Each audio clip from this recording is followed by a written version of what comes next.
Hey guys, Nandra here. Today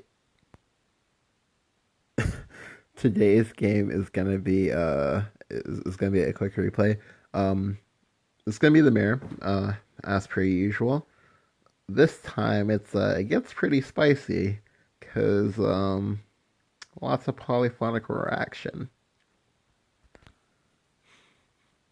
Alright, so I'm going first.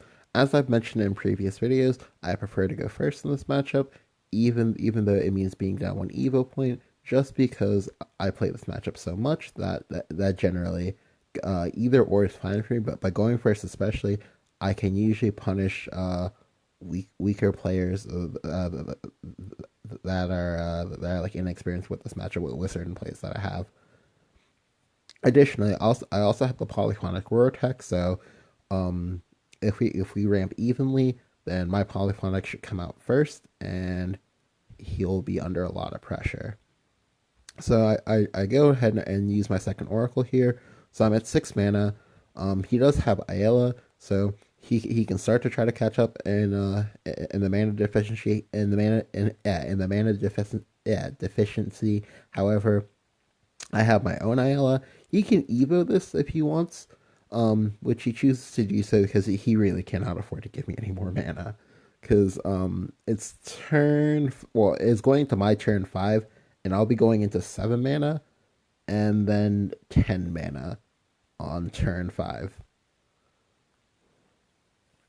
Now, ordinarily, as Dragon, you don't want to do what I did, which is to use your second Oracle to ramp. However, specifically for this matchup and for certain other matchups, such as versus slower combo decks or versus slower Haven decks, it's okay to do that, but provided you have stuff in your hand or whatever, I can either give you repeated value or to recover you the cards that you lost. So in this case, because I had the polyphonic roar in my hand already, it was okay for me to do this because provided I out ramp him and he's under pressure of having to try to deal with my ramp while trying to ramp himself, then when the polyphonic roar comes down, he's gonna be under quite a bit of pressure because as you see here, he'll only be going to 6 mana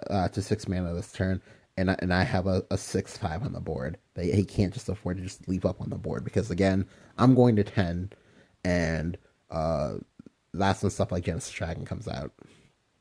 So I go ahead and clear his Ayala. I use the Salamander instead of the Blazing Breath. So this way, if he had his own symbol, I could go ahead and kill it with the Blazing Breath and play out the Polyphonic Roar. So I play out the Polyphonic Roar, and it's important to note that he's on 7 mana. So even if he does have Odin, he cannot Odin me this turn, most likely. And that means that I'm gonna start getting a free Windblast Dragon. So he plays Jo Pendant. So I'm just gonna throw down a second Polyphonic Roar because this way, every turn before I take any actions, I'm gonna have 10 power on the board with Storm, and that's a lot of pressure. So here he goes ahead and plays Fervor, and then has Scyther. Now this part was kind of scary for me because I don't have the damage to finish this off unless I top deck Genesis. So I I really need damage right now, and he's drawn quite a few cards. So there's a pretty good chance he could have Bahamut in his hand.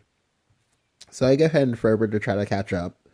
However, I don't see any relevant cards other than the Grimnir.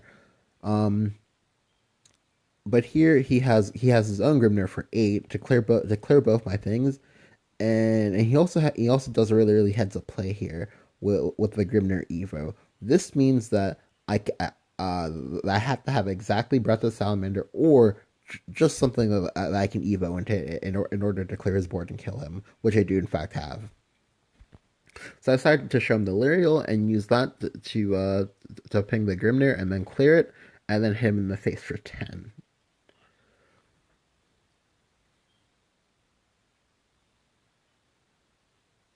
And that's game. Hope you guys enjoyed. Leave your comments and leave your comments and thoughts below, and I'll see you guys next time.